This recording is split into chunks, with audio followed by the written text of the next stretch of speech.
So in 2025, I have this issue where I would pick up books that I didn't really think I would absolutely love. And I picked up a lot of books that I thought were gonna be very mediocre. You may ask yourself, Mireille, why would you pick up mediocre books intentionally, willingly? Shouldn't you be looking for the best of the best every single time? And you're right, I should.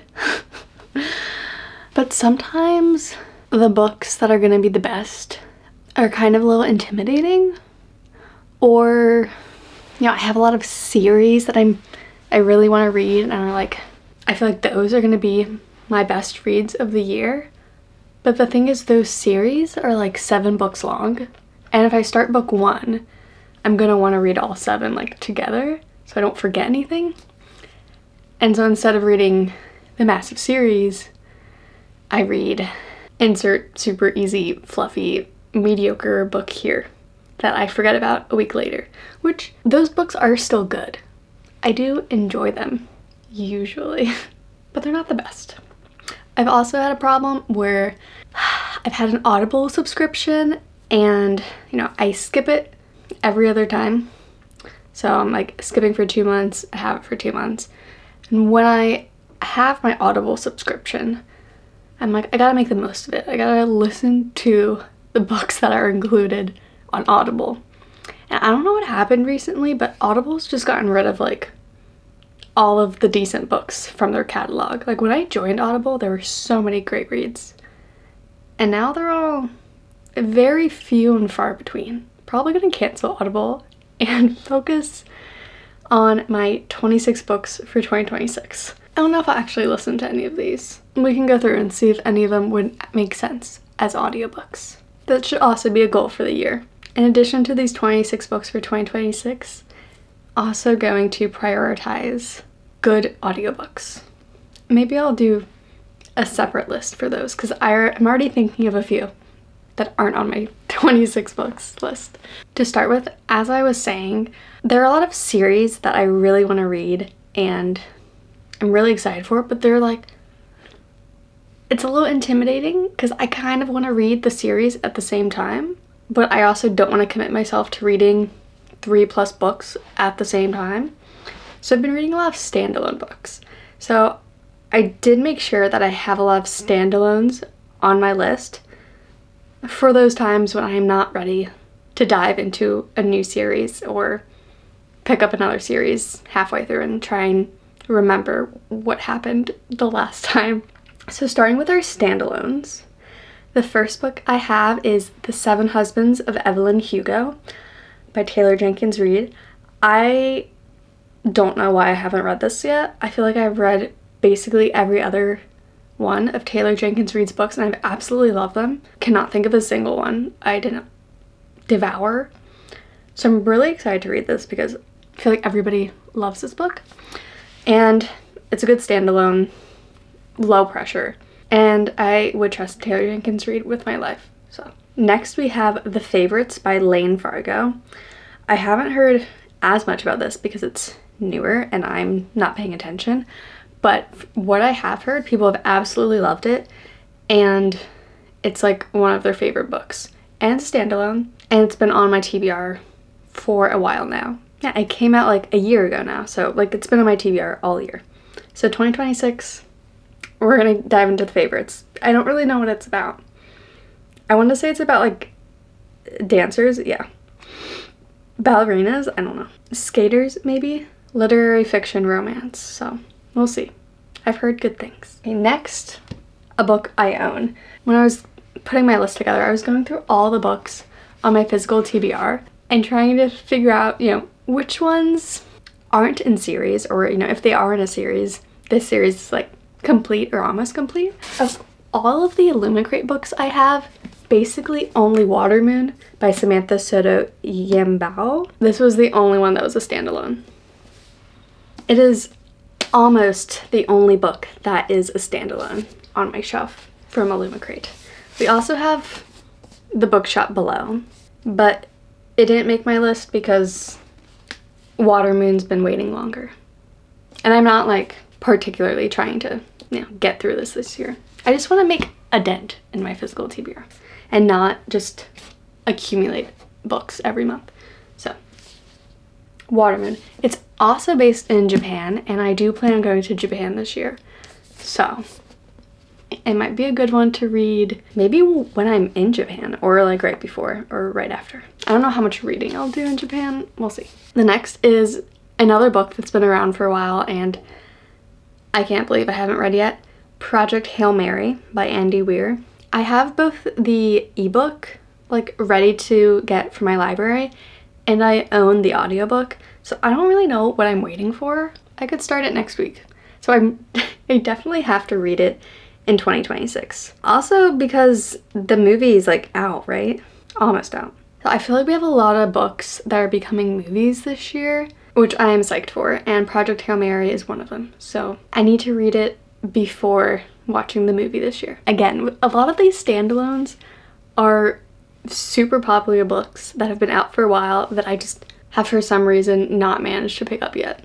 So next we have The 7 Year Slipped by Ashley Poston. I feel like I'm the last person to read this book. Like, I don't know what I've been doing. I feel like it's like a light, easy book to pick up. Why have I not been picking this book up when I'm like looking for something easy and light and not like a 7-book series that I'm having to commit to? I don't know. But that's the point of these 26 books. Easy books for me to go to that I have to read in 2026. That I can just go to first when I'm looking for my next read. Okay, then we have another book on my physical TBR, which I actually just bought this year. First book I bought since moving to the UK. It is Nothing Like the Movies by Lynn Painter, and I had actually already started reading this one. So, ahead of the game. I mean, this is another one that it's in a series, and I kind of completely forgot what happened in the first book when I started reading this. Like, I had to go back and refresh myself. This is why I don't like reading series out of order. But also, when I read Better Than the Movies, I don't know that I knew a second book was coming out. So, it's not really my fault in this case. But I am enjoying it so far, and it is really light and easy. So, next, we have another standalone, but it is a little more intimidating. I have already read a little bit of it, and I don't know, I stopped because I feel like it's just a book that you need to be like really focused for, and I don't even know that you need to be like in the mood, because when I was reading it, it was going well, and I don't know why I didn't continue. But the next book is Babel by R.F. Kwong. I was supposed to read this like 2 years ago. I was like committed to reading it 2 years ago. I don't know what happened. But 2026 will be the year, maybe in the fall. I just feel like that's a good time to read it.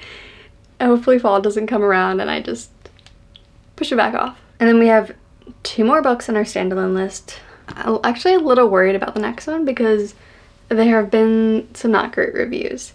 But next we have Bury Our Bones in the Midnight Soil by V.E. Schwab. Purely on this list because I love V.E. Schwab. Invisible Life of Addie LaRue is like my all-time favorite book. And I want to read more by her. It's a new release. A little worried about the reviews I've seen so far, but I'm gonna read it for myself and decide what I think. And the next one is Alchemized by Sen-Lin Yu.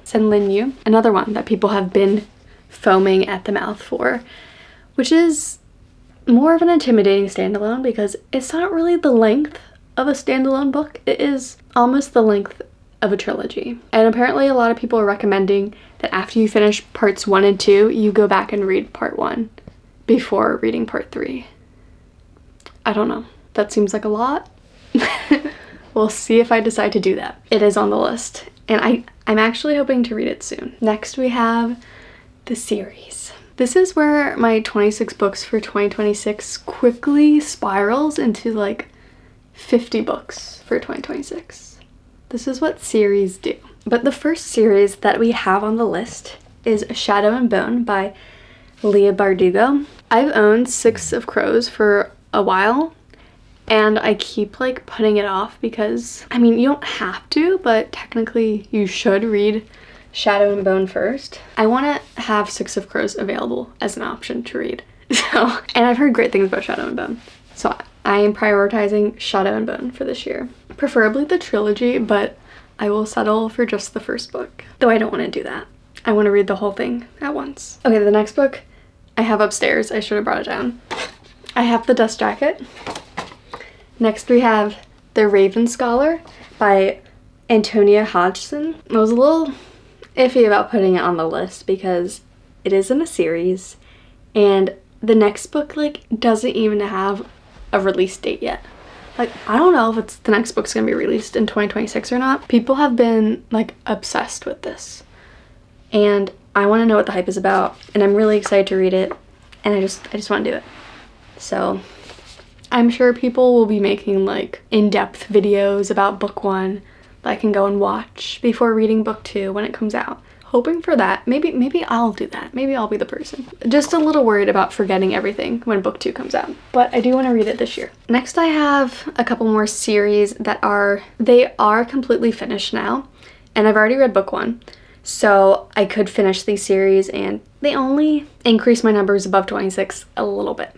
So next we have A Curse Carved in Bone by Danielle L. Jensen. I really liked the first book. I gave it like 4 stars. A Fate Inked in Blood. I still remember it. I feel like I could go into A Curse Carved in Bone and just pick it right back up because I can go through basically the entire plot of A Fate Inked in Blood. So that's a good sign. I think I can handle the next book. Then we have A Crown So Silver by Lyra Celine. I actually got the first book, A Feather So Black. I remembered really liking it and being really excited for everybody else to read it. So that one is a trilogy, so there will be 2 more books that I have to read this year if I read it, but I think I can do it. It's manageable. 2 books is fine. 2 books is fine. But yeah, that's A Crown So Silver and then A Heart So Green. Next I have The Prison Healer by Lynette Noni. This I haven't started yet. So another trilogy which again will be bringing my number of books I want to read closer to 50. But I just feel like the series has been out for so long and people have been raving about it and I need to whittle down these series that people are obsessed with, especially as they get kind of older. So this one I feel like I'm particularly excited for out of all of the older series that are out there that I haven't read yet. I actually just borrowed it from the library too, so I might start it this month. I don't know that I'll read the whole series in a row, but I'll try to read it within the span of a few months. And then we have another physical book. Really excited with all these physical books that I'm going to be knocking out this year. We have A Study in Drowning by Ava Reed. This one has been on my monthly TBR a few times. I don't know why I haven't picked it up yet. I feel like I've heard really good things about it, and the second book just came out recently. I kind of forgot for a minute that this was a series, but yeah, it's only a duology, so only increasing the number a little bit. For the longest time, I thought this was a standalone, so I don't really know that it's necessary to read both books one after the other either. So I think I can get away with like some rest time in between the books. But I do want to read this. It is on my shelf. I have had it. Well, I've only had it for like a year now, but I really want to read it. So, and look at how pretty. I love books about books. I don't want every book to be about books, but every now and then it's fun to read a book about people who love books. Sometimes it gets excessive when every character is obsessed with reading, but oh my goodness. The next one is where we start getting into the questionably long series that I don't think I will be able to finish this year. And in fact, I don't plan on finishing this year because that's basically the equivalent of adding 10 books to my like high priority TBR, and that's too much. I think I need a break in between these ones. So next we have The Way of Kings by Brandon Sanderson. I only have the first 3 books here. Each one is like over 1,000 pages. This is basically like 6 books at least, and just the first 3. And it's not even a trilogy.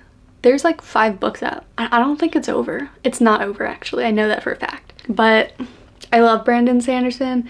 I finished the entire Mistborn series. The first 2 eras that are out. I've read like most of Skyward, I think. I think I just have a couple, like 1 or 2 books left in that series I'm listening to on Audible. And I'm kind of running low on like series of Brandon Sanderson to read, and I've been putting this off for an obvious reason, and I think it's just time. It's time I enter this world and see what I've been missing. I might start this. I don't know when I'm gonna start this. I think it'll be in the second half of the year where I'm closer to like, I won't finish the whole series this year, and I can put like the next book or two on my 2027 list. We will at least start this series this year. It has to be done. I have to do it. We'll see. At the end of the year, we'll see how far I've gotten. That was a scary one. Okay, next we have another series. I don't know why I haven't continued yet. I mean, I kind of know why. So we have Us Against You by Frederick Bachman. This is the second book in the Beartown series. I absolutely loved Beartown. I gave it 5 stars. It was amazing. So well written. I feel like everybody has been obsessed with Frederick Bachman this year, and for good reason. I agree. I was debating between Us Against You and My Friends. My Friends is a standalone by Frederick Bachman that I really want to read. I've been really excited for, and I might still read it in 2026, but I want to get rid of some of the series I'm in the middle of. And I think the reason I didn't continue with Beartown initially was whoever's review I saw first just said that Beartown was like the best in the series and you didn't really need to continue it. There didn't seem like there was as much of a point, but I want to finish it. I think a lot of people have liked the rest of the series, so I'm gonna do it. I don't like series just hanging out there unfinished, and the longer I wait, the more I will forget what happened in Beartown. Like, I think I already need a little bit of a refresher. Like, I mean, I kind of know. Hockey, you know. Ugh. The next one, I was also, like, unsure if I wanted to add it to my TBR because of how long the series is. But I need to finish it while I'm in the UK. Because if I go back to the US and I haven't finished the series yet, I'm gonna be so mad with myself. So next I have Daisy Hates by Jessa Hastings. So I read Magnolia Parks and I liked it a lot more than I thought I was going to, which is kind of crazy because I bought the entire series before I read the first book. So you would think I had pretty high confidence in it, but I didn't. I just thought they were pretty and a lot of people were obsessed with them. But I did really like Magnolia Parks, even though it was toxic. I bought these books like 6 months before I moved to the UK. Crazy, because I had them shipped from the UK and I've only read the first book. And now I live in the UK and it would be a lot cheaper if I just waited and bought them here. Now I have moved them with me as I've come to the UK. They took up space in my luggage. If I move them all the way over here, just back and forth from UK to US to UK and back again without reading them, that's a crime. I need to finish this. I'm in the UK, I have to read them in their UK books. I actually really want to read them when I'm in London, but I'm not gonna wait until I'm in London to read them. At least not the entire year. Maybe I'll wait like until we're halfway through the year, and if I still haven't started them, then I'll start them. But I need to at least continue the series this year. Hopefully I'll read like 2 books in the series this year, but Daisy Hates at the very least. See, this is where my 26 books starts turning into 50, because we've already added, like, if I were to read both of these entire series, I mean, this is 5 books or 4 books right here, 30. And then Way of Kings, technically right now it's 5 books, but in reality each book is at least 1,000 pages, so really that's another 10 books. So we're already at 40 basically. That's just crazy. And the next book is what really pushes us over the edge, because the next book is Heir of Fire. It actually I think should be Crown of Midnight, because I haven't read that one either. Really, it's just the whole series, because I've already read Assassin's Blade and Throne of Glass and I was obsessed with them. I love them. I feel like remember what happened for the most part. Maybe not everything in Throne of Glass, but I want to start from the beginning. Which is part of the reason why I haven't continued the series yet, because I really want to just take a month in 2026 and just only read Throne of Glass in that month. And that is why I have put off the series, because that's a lot of commitment. I just haven't been there in 2025. But I will force myself to be there in 2026. I'm already thinking through the months and crossing them off as I go. As like, no, can't do that month, can't do that month. But we are going to find a time to do it, okay? We're gonna do it. the whole series 1 month, maybe 2 months. Maybe I'll take a break halfway through. Next, another series on my shelf that has been there, well, since we're in 2026. I think I got them in 2023. Actually, now that I'm looking at them, I got them in 2024. Because these are the UK books as well. I got them with my UK set. And this is another reason why I have to read them this year. Because I can't be having UK books that I ordered when I lived in the US and then brought to the UK. I can't be holding on to these like this. They need to be read. Now, again, I don't have to finish the series this year, but this one intimidates me a lot less than like Magnolia Parks and Way of Kings, because it's only 3 books, and I feel like they're pretty easy. I think they're like YA, so I think they'd be easy to get through. I feel like they're just the kind of books that I'd want to just bang out all in one. Once Upon a Broken Heart by Stephanie Garber. They're so pretty too. You're probably wondering why I have 2 paperbacks and a hardcover that's twice the size. The reason is the paperback wasn't out yet at Waterstones when I ordered all my books from the UK, and I didn't want to wait. And I also kind of wanted the hardback because I liked it. It was pretty. Though I do really like paperbacks. I think it looks okay on the shelf like this. I just have to have A Curse for True Love facing out, like permanently. The last book before we go into the ones that haven't been released yet is The Poet Empress. I do think I'll read it like pretty soon after I get it, so maybe in February. A standalone romantasy, which I love because I love romantasy, and series are kind of scary sometimes. I have too many series on my 2026 TBR already. I can't have that. Speaking of, the next book is Adversary to the Villain by Hannah Nicole Maher. I just have to finish this series. And I'm kind of angry because it doesn't come out until August. This is the 4th book in the series. I don't even know if this is the last one. I thought it was a trilogy, so I was really excited when I was reading Accomplice to the Villain. And then I was like 30 pages to the end. Like, I don't know how my girl Hannah is gonna finish the book up so quickly when there is like no end in sight. They're like very far away from defeating the enemy at this point. Like, any way she finishes the series at this point, it's gonna feel fake, you know? It's gonna feel like a wave of the wand solution. And then as we got closer to the end, I very quickly started to realize that it wasn't the end. The whole book, first 300 pages, there was no doubt in my mind it was the last book in the series. I like that series a lot more than I thought I was going to. I don't know. It just kind of seemed like a very light, not serious book. And, you know, it is a light, not serious book, but it's so good. I love Assistant to the Villain, and you have to read it. And then next we have The Night We Met by Abby Jimenez. Very nice, light romance. I love Abby Jimenez. That's really all I can say. I liked all of her books so far. There's a dog on the cover as usual, and that's really all I need. And then next we have No Matter What by Cara Bastone. Cara Bastone has become like one of my go-to authors. Like, whenever she releases a book, I'll be on that. It's also, I started reading Cara Bastone with her audiobooks on Audible, and I love them. That's what got me so into her as an author. So like when she started releasing books that like made more sense to read. I think a lot of her audiobooks were like pretty short, like short stories. And then when she started to release the long form books, I was right there. I mean, like, they're not like my favorite books of all time, but they always hit.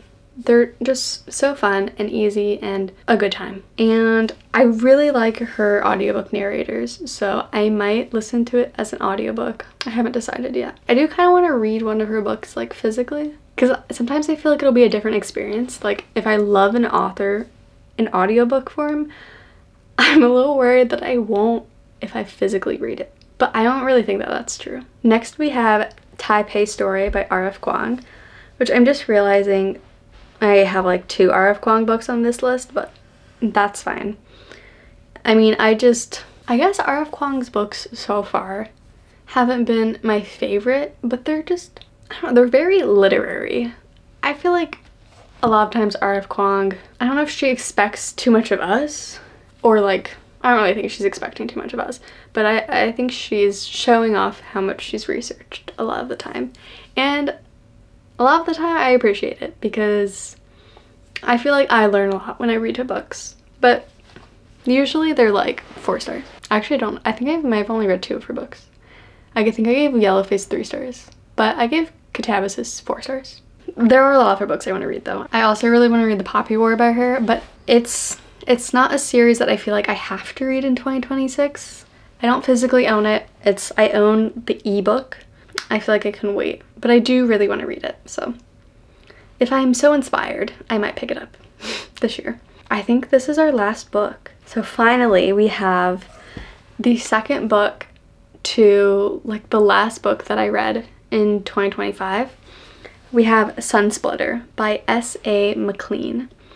I have come to love S.A. McLean. I really liked The Phoenix Keeper by her, and her most recent book was Voidwalker, and I loved it. I just tore through it. I think it was such a unique fantasy world, and it was just so fun to read something so different in a romantasy book, because I feel like so many of them just have like fae or wars. Voidwalker has like terrifying monsters as the love interest, and I like that. I like a monster with claws. I'm getting too much into it, but Sunsplitter is the next book in that series, and I plan on reading it once it comes out. That's it. That's all I got. So I have at least 7 books on my physical TBR that I plan on reading. I feel like that's a good start for my 2026 baseline need to read. Also, I say 7, but a lot of, 3 of those are series, so it's really like 14. I am very optimistic with my list. I think a lot of these books will be absolute bangers, and I think I have a good mix of series and standalones and like easy books and more intimidating books that I'll be ready for any mood to grab something from my 2026 TBR. So let's hope for a fantastic reading year, and I hope your 2026 is full of amazing 5-star reads. Bye!